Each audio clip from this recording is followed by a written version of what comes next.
जोशीमठ। आज हर किसी की जुबान और जहन में सिर्फ एक ही नाम, जोशीमठ। लेकिन जोशीमठ के बाद कर्णप्रयाग में भी अब दरारें दिखने लगी हैं।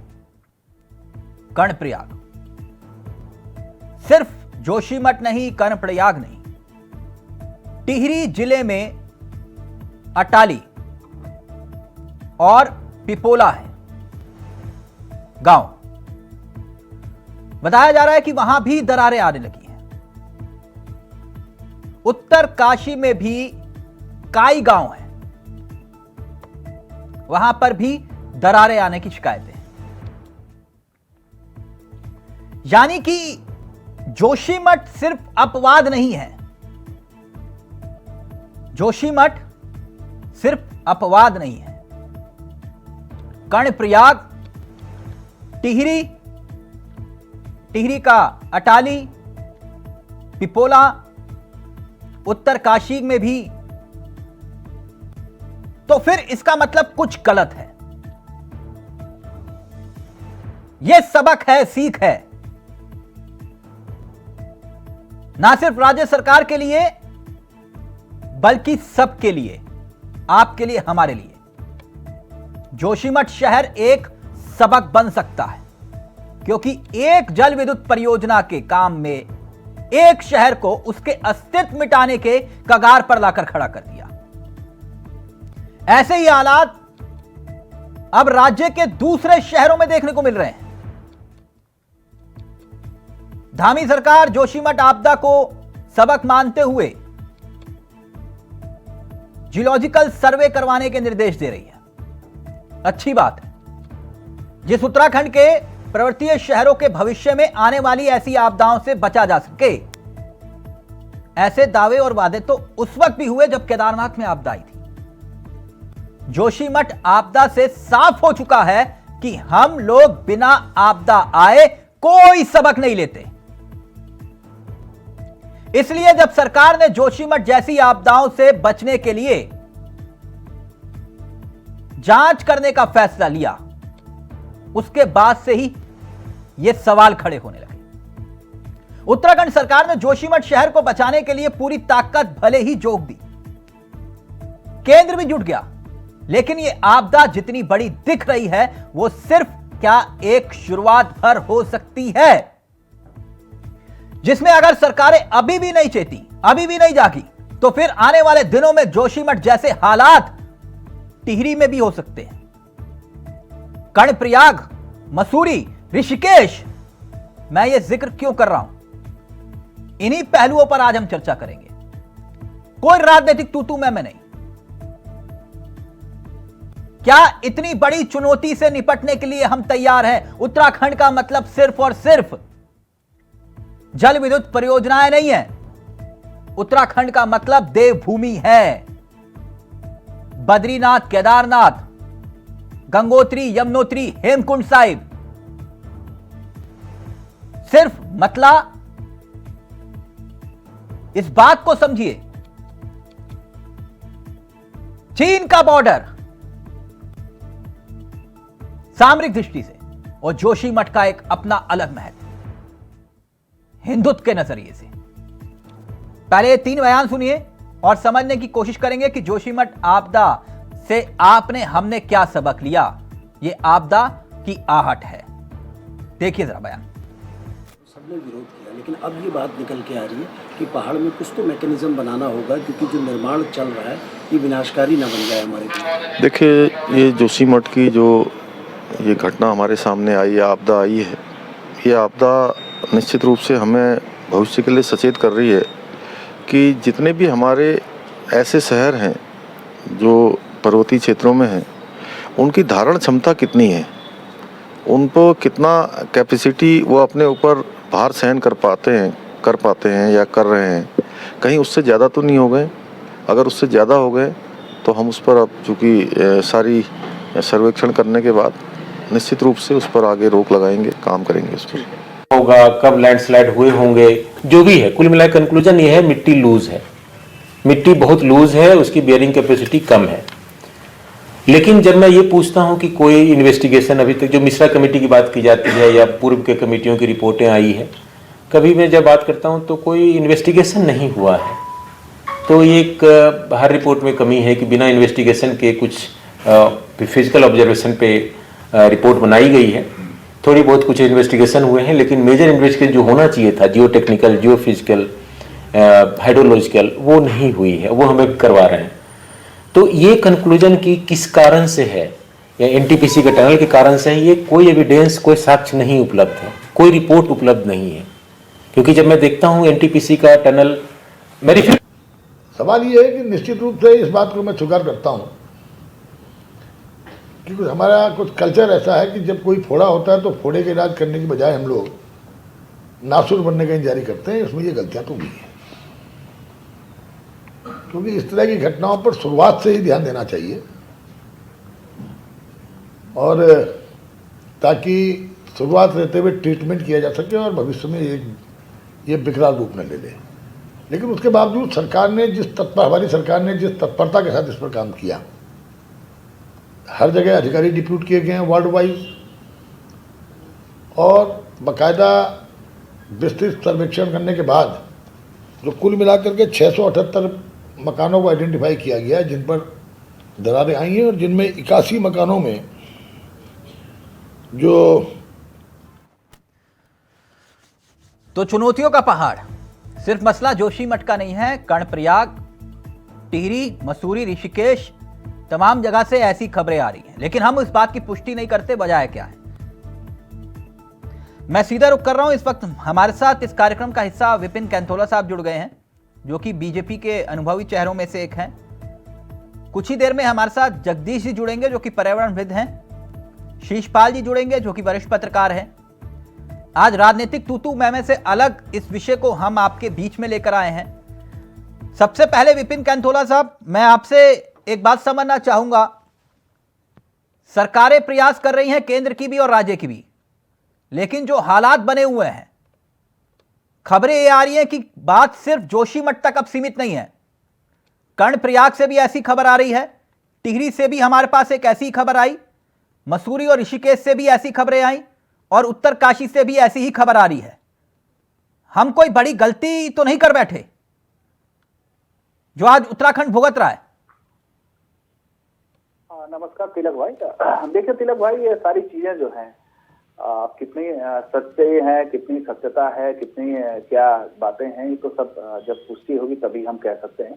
लेकिन जो अभी हमारे आगे चुनौती है तिलक भाई, उस चुनौती से हम बेहतर ढंग से निपट सके, उस चुनौती जो चुनौती हमारे बीच में आई है उसको हम किस प्रकार से वहाँ के जो लोग हैं, जो जोशीमठ के लोग हैं, उन लोगों को किस प्रकार से हम शिविरों तक ला सके, इस पर सरकार काम कर रही है। और आज भी हमारी जो टीम है वहाँ पर, उस टीम में जाकर के जो खतरे वाले भवन थे जिनको हमने चिन्हित किया था, उन भवनों को तोड़ने का काम किया, उनको डिमोलाइज करने का काम किया। और जो हमने 670 भवन जो विपिन जी, सवाल ये नहीं है, मैं तो सिर्फ वही बात बोल रहा हूं जो बात सुबोध उनियाल जी कह रहे थे। हमने फोड़े को नासूर बनने का इंतजार किया। देखिए तिलक भाई, अब सुबोध उनियाल जी जो बात कह रहे थे उससे धीरे धीरे क्या है कि देखा आज ये वक्त की मांग भी थी, और वक्त की मांग भी है कि उत्तराखंड भी विकास से अछूता न रहता, और किसी भी प्रकार से जो गांव जो हैं, जो हमारी जो पहाड़ की विषम भौगोलिक परिस्थितियां हैं, वहां विकास का मतलब ये नहीं है सर कि हम पर्यावरण को जो है चोट पहुंचाकर विकास की नींव को मजबूत करें। क्या ये ऐसा संभव हो सकता है? और यही हुआ। कर्णप्रयाग में भी ऐसे ही मामला सामने आ रहा है, टिहरी में भी ऐसा ही मामला सामने आ रहा है, ऋषिकेश और मसूरी में भी ऐसा ही मामला, उत्तरकाशी में ऐसा मामला। तो मैं इसलिए बात कह रहा हूं विपिन जी, आप तो बहुत अनुभवी व्यक्ति हैं। 2013 की आपदा से हमने क्या सीख और क्या सबक लिया? आपदा थी और आकर चली गई, बस यही। और आपदा में कईयों ने अपनी संपदा बना ली, सिर्फ यही।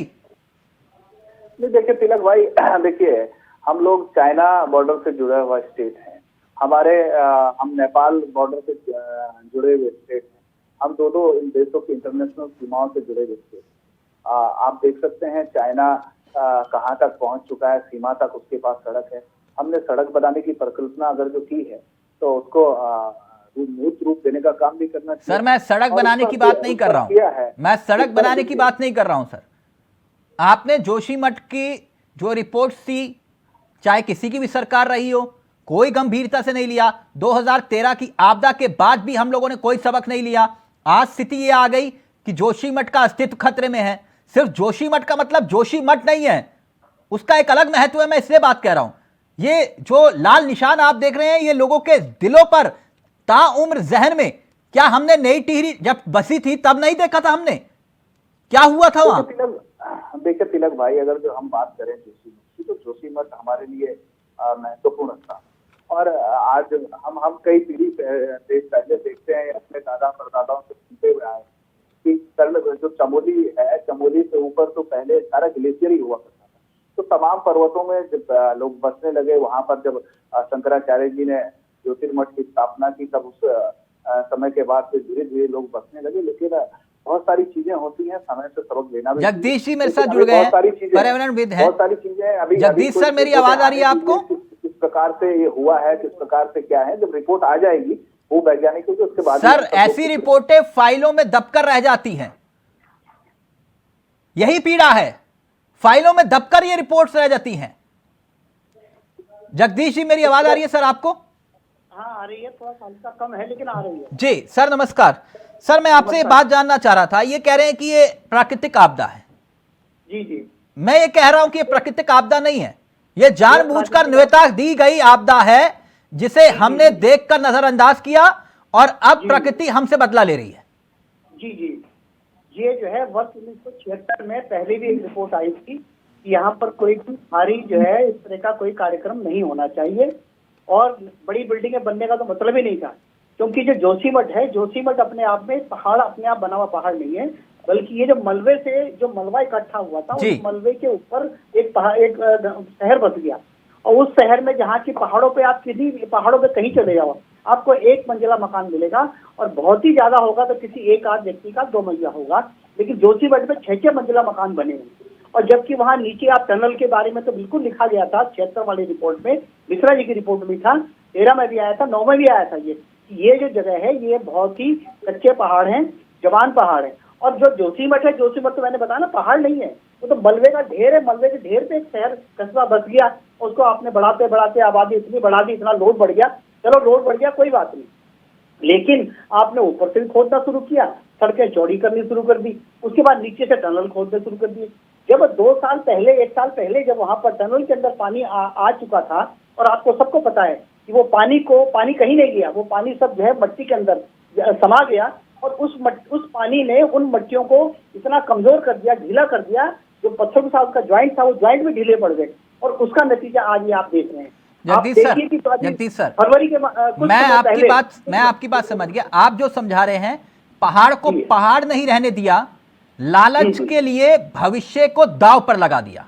जी जी जी जी, आप देखिए साउथ में जाइए, आप साउथ में मंदिर में लोग जाते हैं, छोटी सी पगडंडी होती है उसमें जाते हैं। अगर श्रद्धा आस्था मेरे अंदर है तो मैं तो बद्रीनाथ, तो पुराने लोग हमारे तो पैदल जाया करते थे। लेकिन आप एक सड़क बना लीजिए, जब ये क्या चीज साहब, एक सड़क बना, इसको डबल कर दिए, डबल को आप 4 लेन कर दीजिए, इसको आप देखिए भगवान के मंदिर तक जाने के लिए आपको अगर सवारी चाहिए तो, लेकिन वो भी कोई बात नहीं, चलो मान लिया ठीक है। ऊपर से जो है ग्लेशियर पिघल रहे हैं, हवाई जहाज की जो गर्मी आती है, जो इतना ईंधन जल रहा है जहाज के अंदर, हेलीकॉप्टर के अंदर, उसकी गर्मी कहाँ जाएगी? सर आप टनल कूद रहे हैं। सर ये तो बस नहीं चल रहा, हमारे बड़े बड़े जो मंत्री जाते हैं, बस नहीं चल रहा वहां पे, वो तो भगवान जी की चौखट पर जाकर बिल्कुल हैं, और फिर पुजारी जी को बोलेंगे कि भगवान जी को बाहर ले आओ। ये स्थिति पैदा कर दी है। बिल्कुल बिल्कुल यही है सिर्फ। और अभी भी जो जा रहे हैं, मुख्यमंत्री जी वहां गए, चलो अच्छा है, उन्होंने प्रयास किया, गए वहां पर, लेकिन बहुत सारे लोगों की शिकायत वहां थी कि साहब हम अपनी समस्या बताना चाह रहे थे, लेकिन वो नहीं बता पाए, वो सुन ही नहीं पाए, उन्होंने किसी को बैठे तक को नहीं। मैं एक और खबर में, क्योंकि मैं अखबारों में देख रहा था, और मैं अपने सहयोगी से चाहूंगा प्लीज जरा ये अखबार की कटिंग है प्ले करिएगा। ये इसलिए है विपिन जी, अगर आप देख पा रहे हो, मसूरी और ऋषिकेश में भी दरारों से दहशत। मतलब हमारा मकसद किसी को डराना नहीं है, लेकिन ये जो खबरें छप रही है एक के बाद एक, इस तरह के मामले आ रहे हैं, हम आपको आगाह कर रहे हैं हो क्या रहा है। मैं नरेंद्र नगर गया था अभी 2 माह पहले किसी कार्यक्रम में, और वहां पर एक अटारी करके गांव है आसपास, और वहां भी दरारें पड़ी है खेतों के अंदर, और वो बता रही कि दरारें धीरे धीरे बढ़ रही हैं, लेकिन किसी ने उस पर ध्यान देने की कोशिश नहीं की। दरारें जो कि 1 इंच की थी वो करके 6-6 इंच और उसके बाद 1-1 फीट तक चौड़ी हो गई है। पूरी उम्मीद है ये खबरें आपने भी देखी होंगी, मसूरी और ऋषिकेश में भी ऐसी दरारें सामने आ रही हैं। जी हाँ, नरेंद्र नगर में है, अटारी में है, कई जगह है। विपिन जी, जी तिलक भाई, ऐसी खबरें और भी आ रही है सामने, ये अखबारों की सुर्खियां मैं आपको दिखा रहा हूं मसूरी और ऋषिकेश का। देखिए तिलक भाई, अखबारों में क्या लिखा है, क्या सुर्खियां हैं, ये जब तक पुष्ट नहीं है खबर, जब तक पुष्ट नहीं होगी तब तक मैं उस पर कोई टिप्पणी नहीं कर सकता। इस प्रकार की चीजें और अफवाहें हमें फैलानी नहीं चाहिए। नहीं, मैं अफवाह का हिस्सा नहीं बन रहा हूं, मैं जान रहा हूं। नहीं, मैं विपिन जी आप मेरी आदत जानते हैं। मेरे को पता है, मैं आपके लिए नहीं कह रहा हूँ, जिसने भी लिखा है या जिसने भी किया है, तो पहले चीजों की पुष्टि करें, फिर उसके बाद ऐसी चीजें। मैं आपकी बात से 100% सहमत हूँ, 100% सहमत हूँ, लेकिन जो बात जगदीश जी कह रहे हैं कि हमने प्रकृति के साथ खिलवाड़ किया है और प्रकृति बदला ले रही है। अब जगदीश जी को मैं जानता नहीं, जगदीश जी क्या थ्योरिकल चीजें रखते हैं। जगदीश जी 91 में भूकंप रहा है। जगदीश जी आप चुप रहिए ना, मेरी बात सुनिए, मैं तो आपको जानता भी नहीं। आप एक एक्सपर्ट के रूप में यहाँ पे आए हैं, सुनिए, 3,20,000 पेड़। अरे भैया आप सुन तो लीजिए, आपने तो आपने बात तो सुनी नहीं। आप कौन से विचार से क्या विचार रखते हैं, क्या विचार नहीं रखते हैं, मुझे नहीं है ना पता आपके बारे में। मैं तो केवल ये कहूंगा कि देखिए विपक्ष नहीं, आप कह रहे हैं को जानता नहीं, विपक्षी लोग सुनिए, अरे भैया सुन तो लीजिए, आप तो बात ही नहीं सुन रहे हो, बीच में बहस में हटवा दे रहे हो बात को। जल्दी की बात तो सुनिए, मैं ये कह रहा हूँ कि मैं तो आपको जानता नहीं कि भाई आप एक एक्सपर्ट के नाते यहाँ पे आए, इसलिए मैं आपको भी कहना चाहता हूँ कि देखिए जब विपक्ष होता है या अन्य राजनीतिक दलों की पार्टियां होती है, जब विकास नहीं होता, सड़क नहीं होती, पानी नहीं होता, जब जो लोग यहाँ बद्रीनाथ, केदारनाथ, गंगोत्री, यमुनोत्री के दर्शन करने आते हैं, उनको जब काफी समय तक सड़कों के जामों में फंसा होना होता है, तब यहाँ के स्थानीय निवासी भी हमें कहते हैं और विपक्षी दल भी कहते हैं, तमाम टीवी चैनल्स भी कहते हैं कि साथ क्या व्यवस्था है, क्या व्यवस्था है। अगर तो व्यवस्थाओं को बेहतर करने के लिए सड़कों का निर्माण किया गया, व्यवस्थाओं को बेहतर करने के लिए रेल जोड़ने का काम किया गया, और आप और हम सब लोग जानते हैं कि हम चाइना की बात तो करते हैं कि चाइना बॉर्डर तक आ गया है, चाइना बॉर्डर तक गाड़ी लिया है, चाइना बॉर्डर तक ट्रेन हम जान रहे हैं। विकास का मतलब ये नहीं, किसी ने आपको ये नहीं कहा कि डायनामाइट लगा के पहाड़ों को उड़ा दीजिए। हो गया, जगदीश जी ने कहा कि सुरंग से हो गया, वही बता दो दीजिए। अभी तो एक्सपर्टीज जो है, सेंट्रल गवर्नमेंट के एक्सपर्टीज आए हैं, अगर जो हमें बाहर से भी लोग बुलाने पड़े तब भी हम लेकर के आए हैं। जगदीश जी रिएक्ट करना चाह रहे हैं, जगदीश जी अपनी बात रखिए, फिर मैं एक और तस्वीर आपको दिखाऊंगा। केवल कह देंगे कि सुरंग आप अगर मिलकर काम करेंगे तो नेचर जो है हमेशा जो है आपकी रक्षा करेगा, लेकिन जब नेचर की, प्रकृति के जो उसका अपना प्रकृति है उसके विरुद्ध आप चलेंगे तो प्रकृति भी अपने विरुद्ध कार्य करेगी। कहने का तात्पर्य है कि जिस व्यक्ति से हमें जो सहयोग चाहिए होता है उसका सहयोग करेंगे, वो हमें सहयोग करेगा। हम नेचर के साथ सहयोग नहीं कर रहे हैं, नेचर जो चाहता है हम वो ना करके उसका उल्टा कर रहे हैं। पहाड़ है, पहाड़ में छोटी छोटी सड़कें ठीक है, अपना आपने टनल बनाई ठीक है, वो भी ठीक है, अच्छा काम है। लेकिन जब 1960 के दशक में जब ये कहा गया था कि साहब टिहरी डैम, इतना बड़ा डैम यहाँ पर नहीं बनना चाहिए, कुछ साल बन रहा, उसके बाद फिर आपने चालू कर दिया, चलो बन गया कोई बात नहीं। लेकिन उसके बाद क्या छोटे छोटे डैम बनाइए आप, और उसमें जो है कि जितना आपका बिजली का वो है, बिजली कहने को तो ये है कि साहब ऊर्जा प्रदेश है, लेकिन बिजली सारी हमारी दिल्ली जाती है, यूपी जाती है, या उत्तराखंड वालों को तो कोई ज्यादा लाभ है ही नहीं इससे। लेकिन फिर भी यह है कि जो भाई विकास होना चाहिए, लेकिन विकास की भी एक सीमा होनी चाहिए, जिस सीमा तक आप जो है उत्तराखंड को बॉम्बे की तरह चौड़ी सड़कें बनाना चाहेंगे तो मैं समझता हूँ वो संभव नहीं है। पहाड़ में पहाड़ की तरह सड़कें होंगी, क्या कारण है? बिल्कुल वैलिड बात है। नहीं, बॉम्बे जाइए, आप सिक्किम जाइए, आप उस साइड में जाइए, वहाँ छोटी छोटी सड़कें, और कोई मतलब ही नहीं, कहीं गंदगी नजर नहीं। ये बात तो बिल्कुल जायज है विपिन जी, हमने उत्तराखंड को बॉम्बे बना दिया क्या? बॉम्बे कहने का मतलब ये कि शहरी पूरा आप देखिए वही हालात पैदा हो रहे हैं। मैं ये बात क्यों कह रहा हूं विपिन जी, एक और मामला है, बहुत गंभीर मामला है, और आपने कहा ना अखबारों की सुर्खियों पर यकीन मत करिए, मैं नहीं करूंगा, लेकिन ये आगाह करने की बात थी। मैं अब टिहरी का एक मसला आपके सामने रख रहा हूं, मैं अपने सहयोगी से चाहूंगा जरा टिहरी की ये तस्वीरें जिसका जिक्र हम कर रहे हैं, मैं आपको बता दूं कि ये जोशीमठ में मकानों की दरारों पर विषय नहीं है, टिहरी झील के वजह से झील के नजदीक पिपोला, बहुत सारे गांव में दरारें हैं। उसके पिपोला गांव, नरेंद्र नगर के पास अटारी गांव है, अटारी गांव में थोड़ी 1-1 फुट की दरारें पड़ चुकी हैं वहां पर। अब दूसरी जगह शरण ले रहे हैं ये परिवार। ये तस्वीरें मैं आपको दिखा रहा हूं। और टिहरी झील की वजह से मकानों में दरार पड़ने से गांव के ग्रामीणों में एक दहशत का माहौल बन गया, क्योंकि जोशीमठ में जो हालात हैं उसके बाद यहां भी ये तस्वीरें सामने देखने को मिल रही हैं। और मैं अपने सहयोगी से चाहूंगा एक्सक्लूसिव लगाइए इस पे। और ये तस्वीरें संकेत हैं। मैं इसलिए बात कह रहा था, ये तस्वीरें बता रही है कि टिहरी में जोशीमठ जैसे हालात हो सकते हैं। मैं कोई मतलब देखिए तिलक भाई जी, तिलक भाई देखिए तिलक भाई, अब टिहरी डैम कब बना, अभी अब मैं पॉलिटिकल उसमें जाना भी नहीं चाहता, सब लोग जानते हैं किसकी सरकार थी, कब बना, कौन सी परियोजना कब आई, किसकी सरकार थी।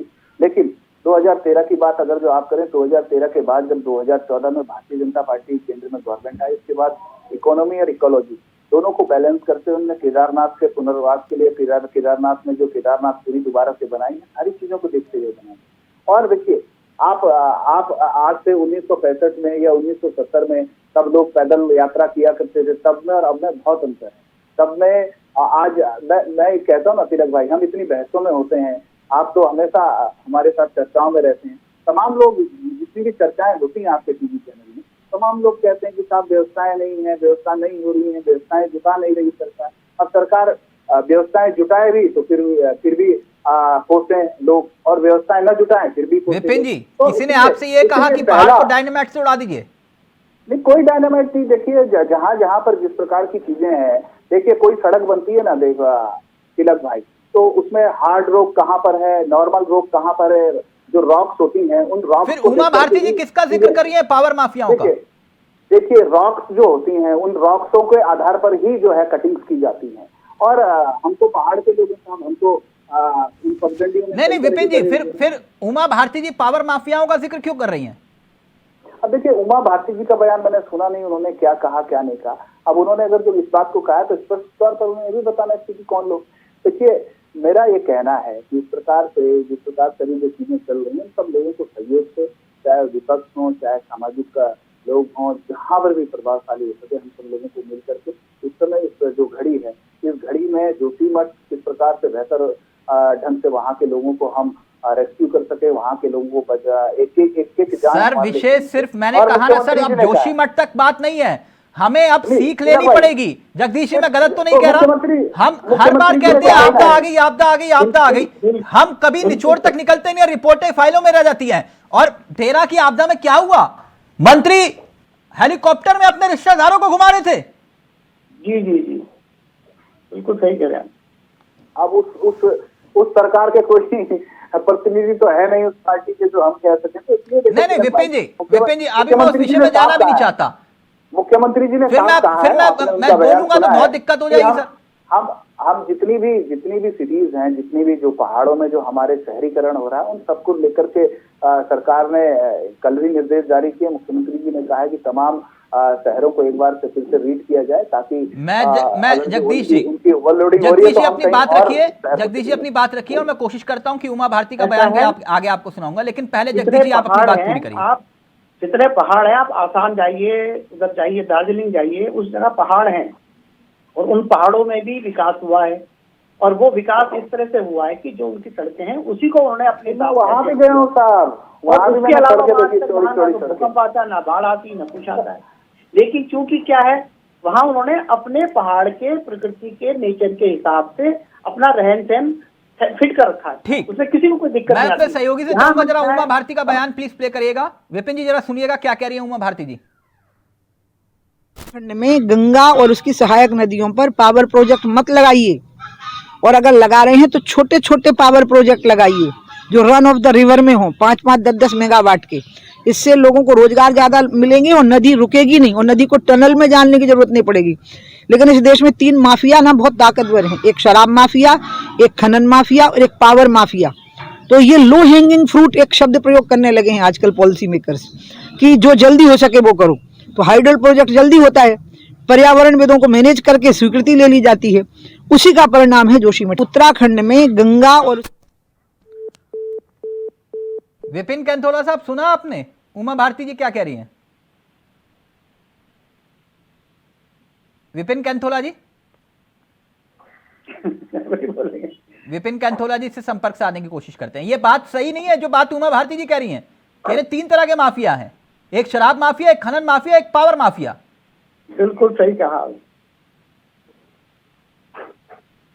जगदीश जी जी, गलत तो नहीं ये कहा जो उमा भारती जी ने? उमा जी ने जो कहा है बिल्कुल सही कहा है। तो ये बात वो बात है कि जो कि 60 से 10 से लोग कहते चले आ रहे हैं। हाँ, मैं तो एक पर्यावरण प्रेमी हूँ और मुझे समझता हूँ कि ऊपर वाले का कर्ज है नेचर का मुझ पे, उसको उतारने का प्रयास करता हूँ। मैं तो पर्यावरण विद नहीं हूँ, लेकिन मैं भी ये चाहता हूँ, और मेरे साथ जितने सीनियर लोग पर्यावरणविद रहे हैं सबका ये मानना रहा है कि भाई यहाँ पर जो है छोटे छोटे डैम बनाए जाएं, लोगों को रोजगार मिले और ना कोई रिस्क हो। अब आपने उठाया कि मतलब उदाहरण दे रहे हैं आपको। विपिन जी, फाइनल कमेंट आपका सुना आपने? उमा जी ने जो कहा, मैंने बयान प्ले करवाया, उन्होंने कहा 3 माफिया हमारे देश में, 3 माफिया हावी है, एक शराब माफिया, एक खनन माफिया और तीसरा है पावर माफिया। Power mafia. अब देखिए उमा जी ने क्या किस परिप्रेक्ष्य में बयान दिया है, आप सब लोग और हम सब लोग जानते हैं तिलक भाई कि आज जितने हाइड्रो प्रोजेक्ट जो स्वीकृत हुए हैं या जितने हाइड्रो प्रोजेक्ट यहाँ पर बने हैं, चाहे टिहरी डैम हो, चाहे श्रीनगर का हो, ये सारे डैम किसी सरकार में, मैं उनकी साफ गोई का कायल हूँ। कम से कम सच बोलने की हिम्मत है उनमें, उनमें सच बोलने की हिम्मत है उमा भारती जी में। बिल्कुल, आदमी को जब तक चुनाव होता है तब तक वो बात भाई अभी तो ये देखिए अब राजनीतिक प्रवक्ता जब आदमी तो समाज के हिसाब से बात। अभी तक जगदीश जी जो है स्पेशलाइजेस्ट से अब प्रवक्ता भी बन गए हैं राजनीतिक। नहीं, प्रवक्ता वाली बात नहीं है, मतलब जो मसला अभी पर्यावरण तो का है वो प्रवक्ता कैसे हो गए? देखिए तिलक भाई, ये तो उमा भारती बता सकती हैं साफ, जब वो कह सकती तो बता भी सकती भाई कौन माफिया, नाम लेना चाहिए। इस प्रकार की चीजें करके इस प्रकार से नाम ले लिए तो कहीं आप लोगों के लिए दिक्कत ना हो जाए। कोई दिक्कत नहीं भाई, किस बयान में, किस परिप्रेक्ष्य में दिया, ये भी तो देखना चाहिए। चलिए, किस परिप्रेक्ष्य में दिया है। ओके, परिप्रेक्ष्य आप देखिए, लेकिन जो तस्वीरें सामने आ रही हैं, चाहे वो टिहरी हो, उत्तरकाशी हो, मसूरी और ऋषिकेश का जिक्र तक किया जा रहा है और कर्णप्रयाग तक का, ये नरेंद्र नगर का भी जिक्र कर सकते हैं आप। आपदा की आहट है। विपिन जी, सबक लेना पड़ेगा हम लोगों को, वरना फिर 13 ने हमें सबक दिया, हमने लिया नहीं। आज यही स्थिति हो गई है। Thank you so much Vipin ji, आपका भी शुक्रिया। जगदीश जी, आपका भी बहुत बहुत शुक्रिया। दरारों से निपटने का जिक्र किया जा रहा है, लेकिन जोशीमठ सिर्फ एक लौता उदाहरण नहीं है, कई जगहों से ऐसी तस्वीरें सामने आ रही हैं। फिलहाल मुझे दीजिए इजाजत। नमस्कार, जय हिंद, जय भारत, जय उत्तराखंड।